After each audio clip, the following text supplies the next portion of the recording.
Brentford 3, Manchester United 1. Chelsea 1, Brighton 3. Crystal Palace 2, Liverpool 1. Atletico Madrid 5, Real Madrid 2. Ladies and gentlemen, welcome to the weekend of upsets. Let's start with Manchester United after their disappointing result at Brentford, losing by 3-1. Good. So with Manchester United, I think the problems of this club keeps on compounding, to be honest, because inconsistencies in their results, so many issues regarding this great club. But then, going into this game, I think the only positive that Manchester United fans can boast of is Sesko, Benjamin Sesko scoring his first goal for the club since joining from Leipzig. Yes, so aside this, I don't think there was any positive in this game for Manchester United. First of all, I think we are all not surprised concerning this result because in recent years, Manchester United have been finding it very hard to win or even get a draw at Brentford. They find it really, really hard to play their best when they go to Brentford. So, first things first, it's very clear with this club that what Amorim is trying to do won't work, to be honest. With this formation, this man wants to implement. These players are finding it really, really hard to adjust to this. It's very clear. And this man is saying there's no way he's going to change his formation. Not even the Pope can convince him to change. But then, things are really going against this great club. You can clearly see other clubs are playing with this same formation, and it's really working for them. Lesser clubs like Crystal Palace are deploying this same formation, 3-4-3, and it's really working. So how come Manchester United is playing this same formation and it's not working? So it's so clear that these players are not a three-back formation players. It's very clear because other teams are playing and it's working. So it clearly shows that the formation is not the problem. But then the personnel to deploy this kind of formation is not available at Manchester United right now. Yes, so going forward, since Amorim is saying he is not going to change, and then I think the man at the helm has to be changed. Because you can't keep him there and then be getting negative results over and over again. Ever since Amorim came in to Manchester United, he has never won back-to-back games in the Premier League. He has never won back-to-back games with a club like Manchester United. Look at this kind of the stature of this club, and unwanted records keep on happening day in and day out. Yes, so I think with Manchester United, it's the personnel that's not available for this kind of formation. So since things are not working currently, I think the man at the helm has to be changed. Going into Manchester United, look at the goals Manchester United have been conceding in recent days or in recent weeks. The goals they conceded against Manchester City, sorry. They control the game throughout. And then finally, you control the game and City keeps on scoring. You dominate the game, then the least chance City scores. It's the same with this Brentford game. Conceding easy goals. Preventable goals. That shows you how bad this Manchester United team has been set up. It's not about the formation, as I'm saying always, but then how this formation is being played. The kind of personnel in this type of formation is a very big worry. And then Amorim, since this man came into Manchester United, look at the back line. He doesn't have a stable back line to say, okay, this is my back line for the whole, let's say, at least 10 games. 10 games straight. No. This back line keeps on changing. How do these players get to gel and get to know more about like how each other plays? Certain positions aren't positions where you always easily just change. No. Center back pairings are very rare to change. Look at teams like Liverpool. They know even every time they are starting a game, they are playing with Konate and Van Dijk. Arsenal, Gabriel, Saliba. You get it?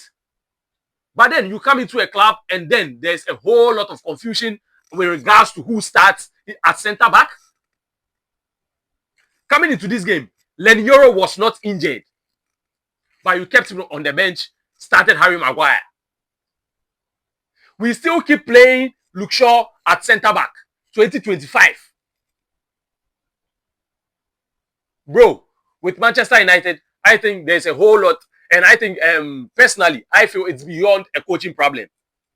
Manchester United is beyond a coaching problem because there have been so many coaches who have come in, and all these coaches coming in are top class coaches, but then they leave as coaches who are, it's as if they don't know what they are up to. Meanwhile, before they came to Manchester United, they were world class. So yes, what's the problem? I think Manchester United have to dig deep. If they need an overhaul, it's not just with the playing body.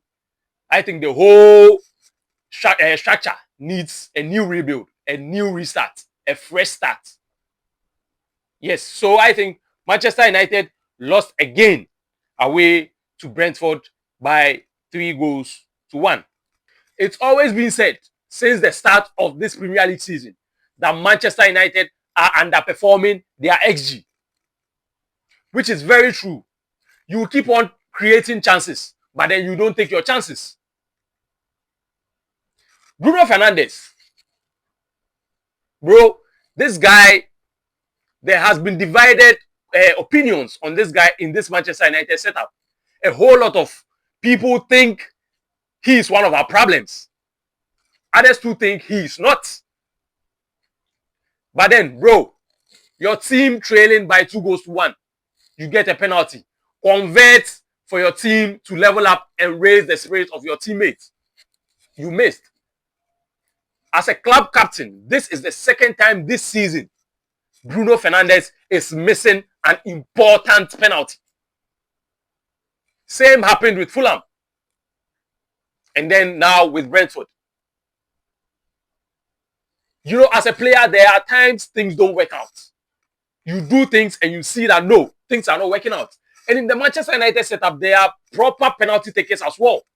Aside Bruno Fernandes being the best, there's Mbeumo, there's Cunha.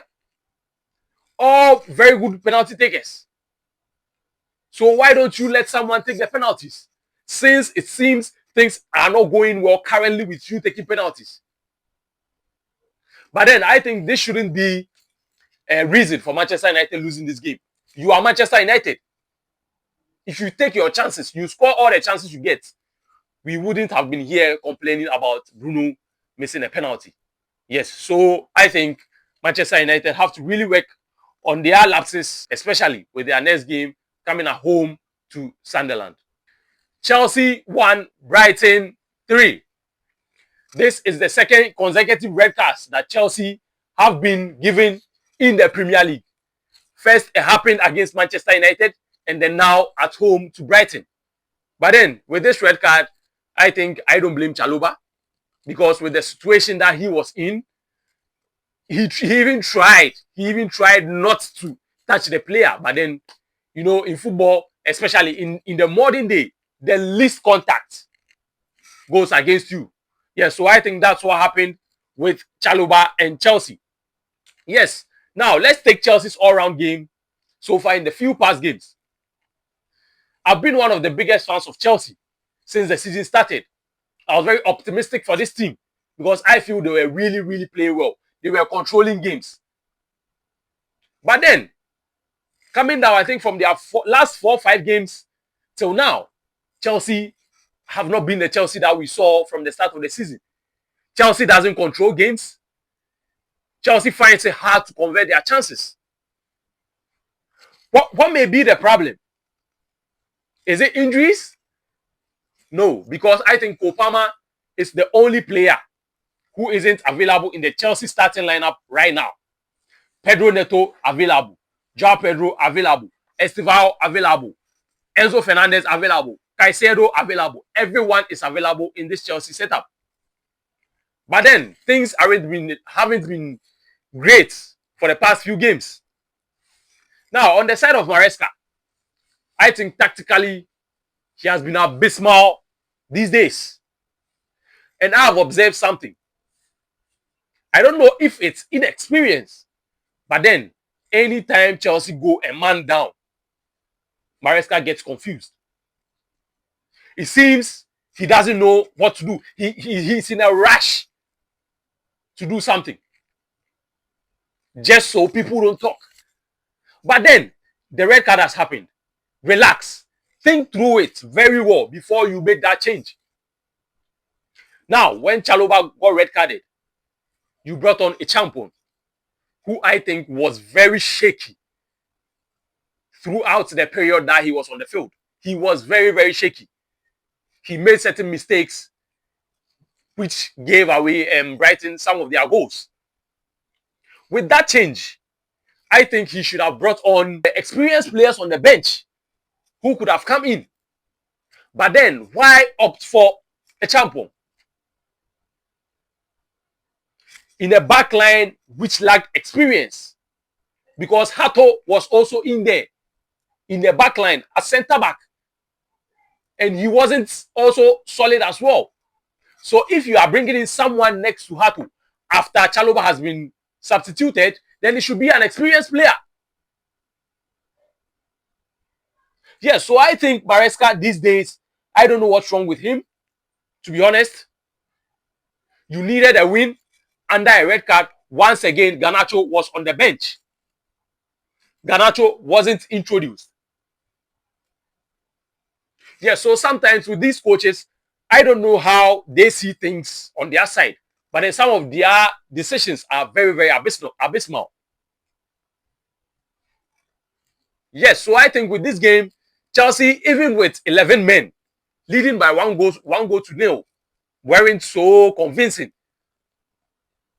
They weren't playing well. They weren't controlling the game because Brighton were rather controlling the game. So I think even if it still ended with 11 men, that game could have ended in a draw or even a lose.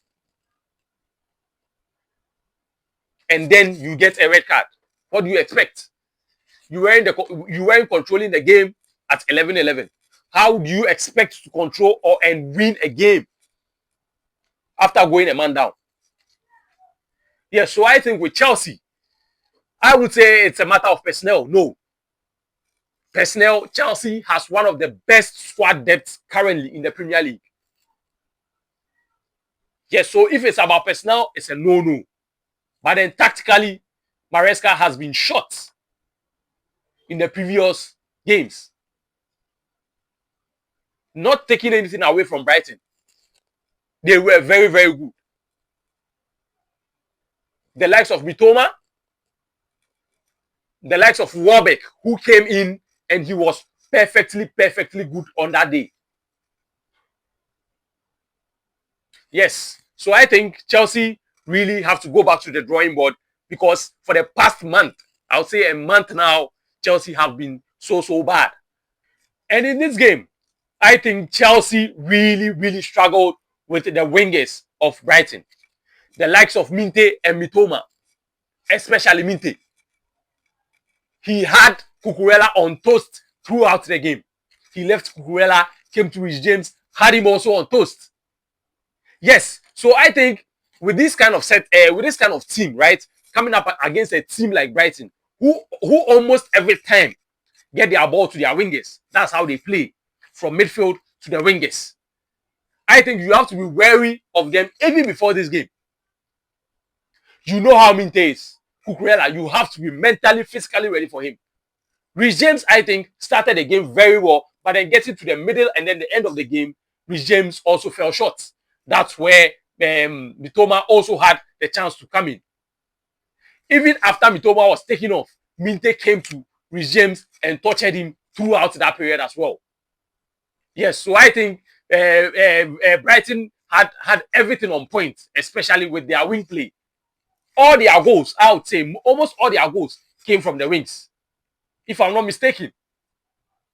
Yes, so I think Chelsea, Reece James, And then Cucurella really didn't do their job very well on that day.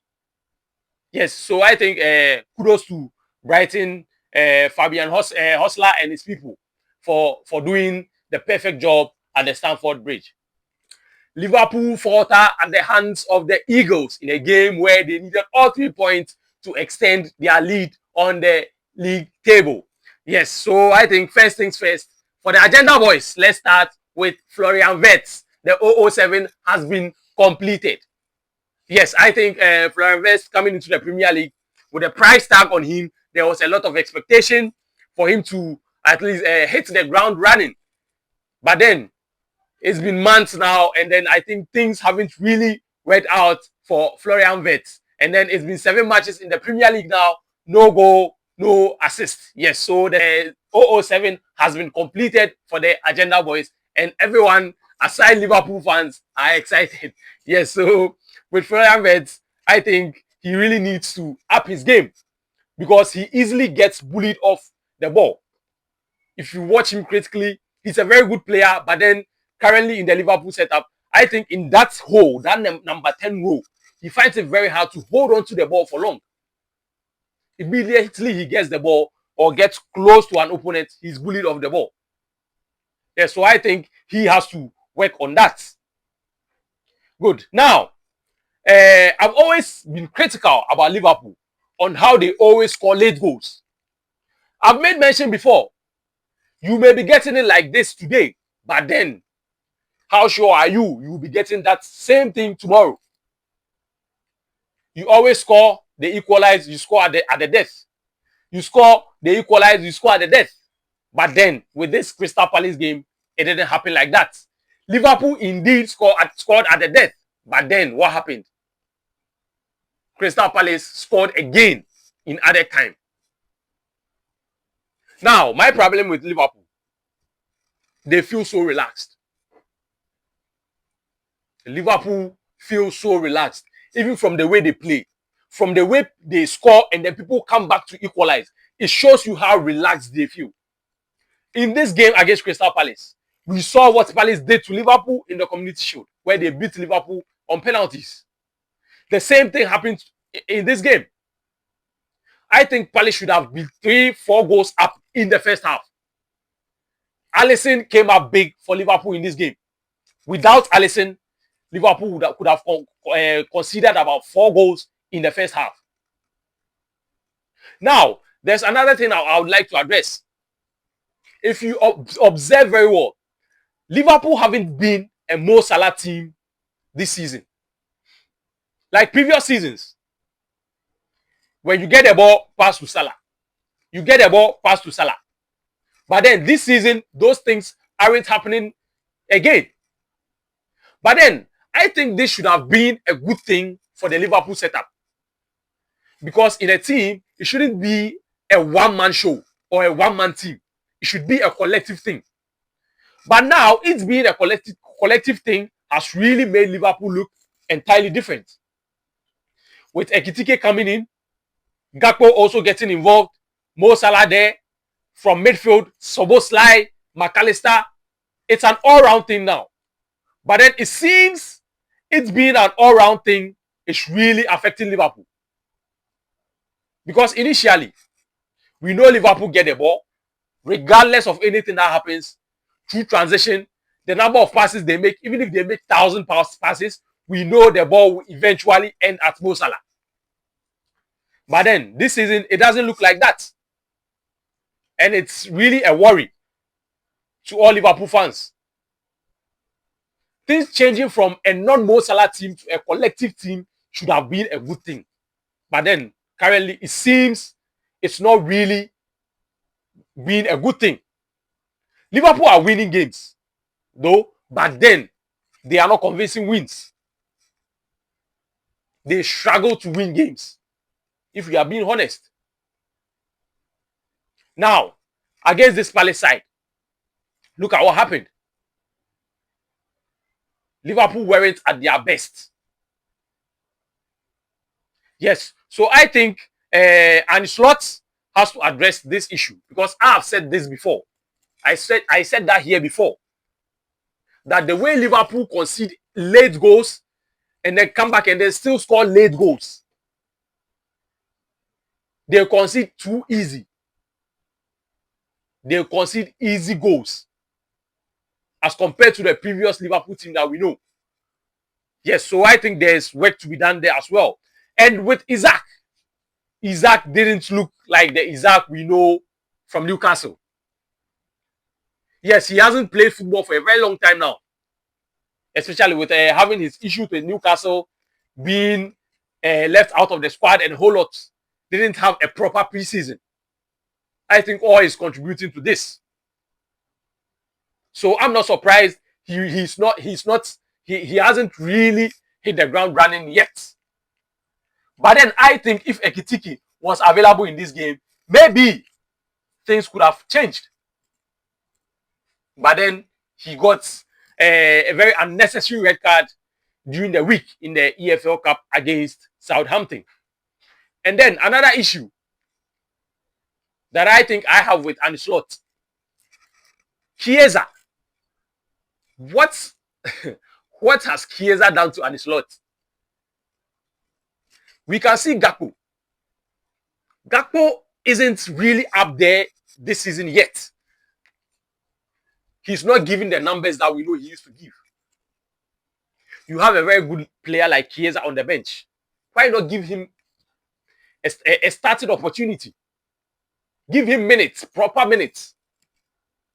Let's see what he can also offer. Because I know Chiesa is a different player to Gakpo. Chiesa is more of a direct player. Yes, so bringing in Chiesa brings in, I think, a different kind of dimension to your game. But then with Gakpo, I think he has been very predictable this season.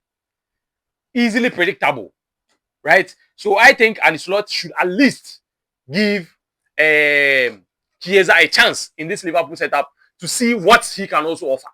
Because anytime he comes off the bench, he gives a contribution. He either scores or he assists. Yes, so I think Liverpool should this is a wake-up call for them. A reality check. Because as I was saying, they look so relaxed. They think, oh, we are the champions. We are the defending champions. And then you being the defending champions comes with a lot of pressure. So that should even make you up your game. Yes, so I think Liverpool are really looking forward to the next game. They are quickly looking forward to the next game because they want to make amends for this loss at Crystal Palace.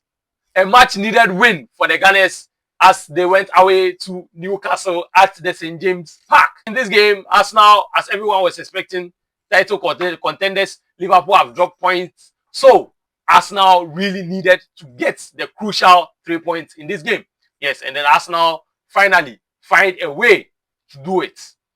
Yes, in this game, especially in the first half, there were a lot of action, right? With Trossard hitting the bar. Gyökeres also being fouled in the 18-yard box, but then the penalty was denied, right? Yes, there was a check at the VAR, and then the penalty was denied, right? Yeah, so I think with Arsenal in this game, there were one or two observations that I made, right? Arsenal really struggled with the pace of Newcastle on the wings, the likes of Gordon on the wings, who we know are very quick players.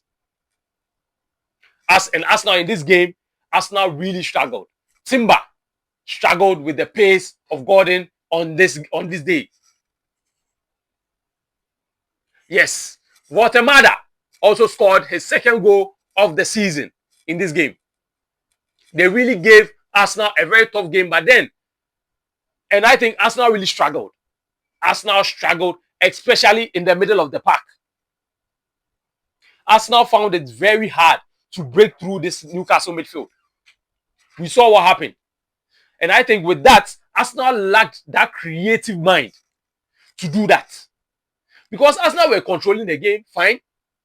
But then just passing the ball around. Passing it, take it back, short passing. No penetrative passes. The ball goes to the wings, it comes back. Like, Arsenal weren't really getting the kind of play that they wanted. Eze today played in the hole as the number 10 today, but then found it very hard to create. Right. Gyökeres, I have observed one thing. This guy works really, really hard. Gyökeres runs a lot. But then the only problem that I have with the kind of runs that he makes, he doesn't get that service. Gyökeres doesn't get that service. I've really observed that. And I think in today's game, especially, it was a lack of being able to beat this Newcastle wall in the middle. Eze wasn't at his best today. Probably if they had the likes of Odegaard present, if not injured, would have been a plus for them. But then, Arsenal seeing that playing through the middle wasn't working, now they relied on their set-piece approach. While watching the game, I really observed what was happening. And I said to a friend of mine, if Arsenal continue to play through the middle, there's no way Arsenal is going to score. If Arsenal is going to get a result, they just have to take the ball to the wings or get set pieces before they can score. And lo and behold, both of Arsenal's goals came through set pieces. Yes, that's how a team should be.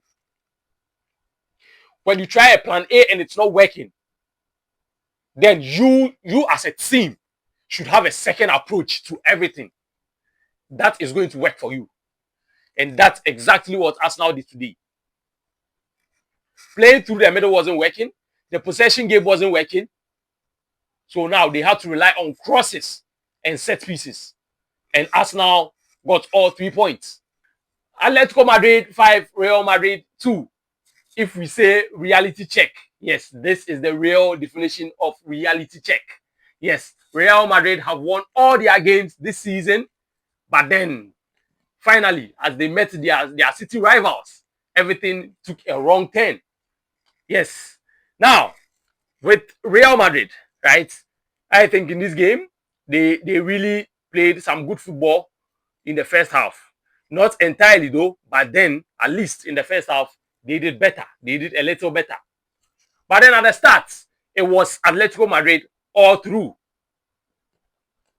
Now, when Madrid got their first goal, when Atletico Madrid, got their first goal, that was when Real Madrid also responded and then came in. Inform Kylian Mbappe. Yes, Kylian Mbappe, I think he's the only shining light right now in this Real Madrid setup. Yes, so Kylian Mbappe responded with a very wonderful goal. It shows you how informed he is. Very tight angle, but then he still tried to convert it and it worked. Yes, but then with the Madrid setup, this is where I have a problem. In defense, I'm not so convinced with the kind of center backs that Real Madrid are having currently. The center backs they are having currently, I see them to be very, should I say weak or not strong enough? I won't say weak, but then they are not strong enough for a caliber of a club like Real Madrid. Dean Huijsen, very good player with the ball at his feet. But then sometimes playing against teams like Atletico Madrid, we need that physicality. Because in the 18-yard box, they have players like Solot, who is very, very strong. If you really observe this game, they kept on spamming crosses. They kept on spamming crosses into the 18-yard box. Because they know there's a player like Solot in there who can convert. Their centre-backs, Lenormand and co, they are very strong. Yes, so currently, I'm not satisfied with the kind of centre-backs Real Madrid are having, to be honest. Carvajal, aging. Carvajal, he's aging. Carreras, very good going forward. But then defensively, I think there's a little work to be done. Because he came up against Simeone, who is very quick, very direct, very strong. This is where I am saying I have a problem with the defense line of Real Madrid. Right? You can meet a relatively easy side, a weaker opponent, that will make you feel that you are so good. Right? You may meet teams who are relatively weak. It makes you feel, no, we are doing well. But in these type of games, we really need physically and mentally strong people, especially in the line of defense. Because Atletico are predators. They come like lions. We all know how they play. They are very, very aggressive. In this game, I think aggression was what won Atletico Madrid this game. Real Madrid weren't aggressive enough. Real Madrid weren't aggressive enough in this game. Yes. So I think in this game, Atletico also had a plus with the addition of Alvarez in that match. I have said that if Alvarez was available for that Liverpool game at Anfield, it could have been a different ball game altogether. Because that guy is so good. Technically gifted, pace, dribbling. They've been taught Barcelona are in line or are trying to secure his signature. And I think if Barcelona are really able to get this guy into their addition or into their team, I think he's going to be a really big problem. Barcelona 2, Real Sociedad 1. Yes, this wasn't a straightforward win for Barcelona. Yes, as we also Barcelona went behind in the first half, but then came back strongly and then won the game. Yes, the absence of Rafinha, Fermin Lopez, and co gave the opportunity to 17-year-old Pedro Lopez and then Ronnie Badji. Yes, but then I think Barcelona in this game, Barcelona controlled the whole of the first half. Despite going behind in that first half, I think Barcelona really controlled the game very well. Real Sociedad barely had a touch in their 18-yard box, but then with the first shot on target, Real Sociedad took the lead. But then, it seems coming into this game, Hansi Flick, I should say, underrated Real Sociedad a little bit. You had the likes of Dani Olmo on the bench. You had the likes of Lamine Yamal coming back from injury. But then, in a game like this against Real Sociedad, I think you had to start them. Because this is a game where you need to win to go on top of the table. We don't do experiments with this kind of game. We don't do experiments with this type of game because Real Sociedad can be dangerous at any time. Hansi Flick, you should have started Lamine after going to the Ballon d'Or podium. Lamine Yamal wants to remind us of how good he is. He wants to tell us next year, I'll be back. What a performance. Lamine didn't start this game, but then the short period that he was on the field, he really showed us how good he can be. Yes, providing a wonderful assist for Lewandowski. Yes. Now, Rashford. I think Rashford is getting into the groove now since his arrival at Barcelona. But then there's a problem with this guy that I think he really needs someone to talk to him about. Rashford doesn't know when to shoot, when to bend the ball, when to curl it, when to chip a ball over a goalkeeper. That's one of his biggest weaknesses. Rashford sees, he always goes for power anywhere he's standing. But as a striker, as an attacker, you should know when to shoot, when to go for power, when to bend the ball, when to chip a ball over a goalkeeper. I think if Rashford can work on this, he can score a whole lot of goals, a bunch of goals for Barcelona. Because he's really playing very well right now. And in today's game against Sociedad, he had many opportunities to score. But then he always wanted to go for power in any situation that he's in. No. As a striker, there are situations you have to go for a chip, a bend. But then Rashford always wants to go for power. And I think If he can work on this, Rashford can amass a whole lot of goals this season and help Barcelona within the course of their season endeavors. Yes, so Barcelona are finally on top of the La Liga table after Real Madrid lost to Atletico yesterday. And then Barcelona obviously winning today against Sociedad by 2-1.